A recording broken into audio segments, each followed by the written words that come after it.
7h43, hora de Brasília, estamos de volta com o Primeira Prosa.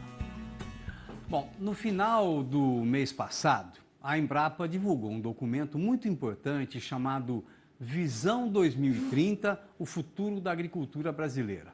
Esse documento aponta os rumos da produção para os próximos anos. Entre esses desafios estão as mudanças que a sociedade vem passando, as mudanças climáticas, e no uso e ocupação do solo.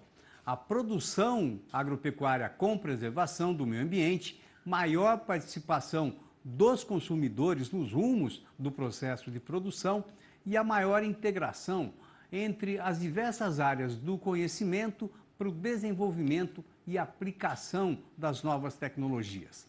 A administradora de empresas, a Annelise Vendramini, já conversou com a gente sobre isso e hoje a gente continua trazendo mais detalhes sobre esses pontos. Ô Annelise, mais uma vez, obrigado por atender a gente. Bom dia. Bom dia, Tobias. É um prazer enorme. A honra é sempre nossa. Annelise, que mais que você traz de novidade aí que vai impactar da porteira para dentro, que esse documento da Embrapa aponta para a gente? Perfeito, Tobias. Antes da gente começar a falar disso, eu só queria reforçar o ponto que você falou na sua introdução, a importância desse documento da Embrapa, A gente fica falando, e ao longo dos nossos encontros, a gente tem conversado com os nossos amigos aí, produtores rurais, sobre a importância da gente pensar no médio e longo prazo, Mas isso às vezes é difícil, a gente não tem os elementos necessários. Esse documento da Embrapa é leitura obrigatória, Porque ele traz um cenário aí de longo prazo, se a gente pensar o que vai ser a agricultura brasileira em 2030, que é muito importante. E é bom lembrar que ele foi feito por mais de 400 profissionais, levou 18 meses de trabalho e pesquisa, então é um trabalho bastante importante. E aí, o ponto que eu acho que é importante a gente discutir hoje é exatamente isso, quer dizer, o que tem a ver com a gestão, o que a Embrapa está trazendo para a gente. Se a gente lê aquilo, que tipo de conclusão, que tipo de mensagem a gente pode tirar que vai influenciar a gestão da porteira para dentro. E aí eu queria discutir, você falou que são 7 megatendências, Eu queria discutir uma delas, que é essas mudanças que estão acontecendo na sociedade. E aí, quando a gente lê esse documento da Embrapa, dá para a gente concluir, na minha opinião, é possível a gente pensar elementos que podem afetar os aspectos financeiros, a gestão financeira da propriedade. E aí eu trouxe 2 conclusões que eu acho importantes com relação a essas mudanças socioeconômicas. Uma delas é que é importante, a Embrapa, quando a gente lê esse documento, ficar claro que é importante investir no aprimoramento técnico e tecnológico da propriedade. Por quê?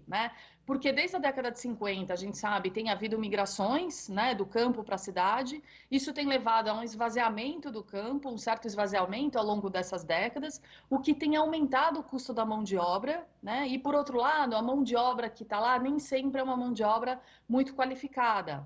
Por outro lado, com o crescimento, com o avanço dessas tecnologias no campo, a tecnologia pode ser uma solução para aumentar a produtividade e resolver o problema da mão de obra. Só que tecnologia custa dinheiro. E para a gente investir em tecnologia, nós temos que ter dinheiro. Seja dinheiro próprio, nosso, ou dinheiro de terceiros, crédito, que a gente vai buscar. Portanto, esse investimento no aprimoramento técnico e tecnológico da propriedade é fundamental. Então, o produtora rural, precisa separar ou pensar aí no médio e longo prazo, separar um recurso financeiro para poder continuamente investir em tecnologia. E também, claro, assistência técnica e extensão rural, que vão ser sempre necessários. Então, esse elemento é fundamental, Então, investimento, aprimoramento técnico e tecnológico da propriedade. O segundo, na minha opinião, é um foco grande na gestão do capital de giro e rentabilidade da propriedade. Por quê?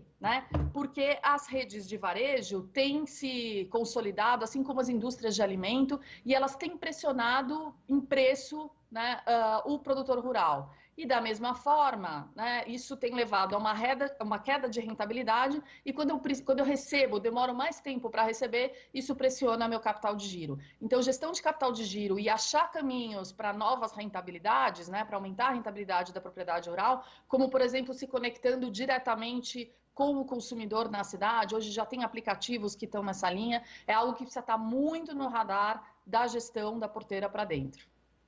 Annelise, Muito legal tudo isso aí, mas olha, na minha opinião, ainda existe um abismo enorme entre o que temos de tecnologia disponível e a realidade de acesso por parte dos produtores a essa tecnologia.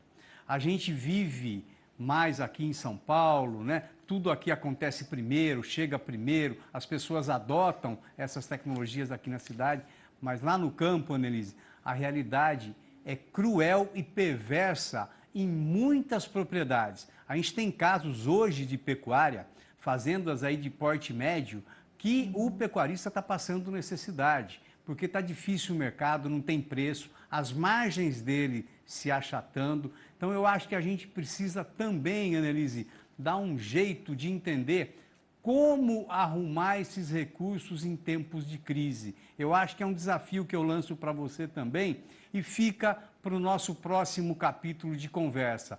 Topou o desafio? Com certeza, desafio aceito. Obrigado, Annelise. Abraço para você e brigadão mais uma vez. Abraço, tchau. Tchauzão. Tobias. Olha, são 7h50, hora de Brasília.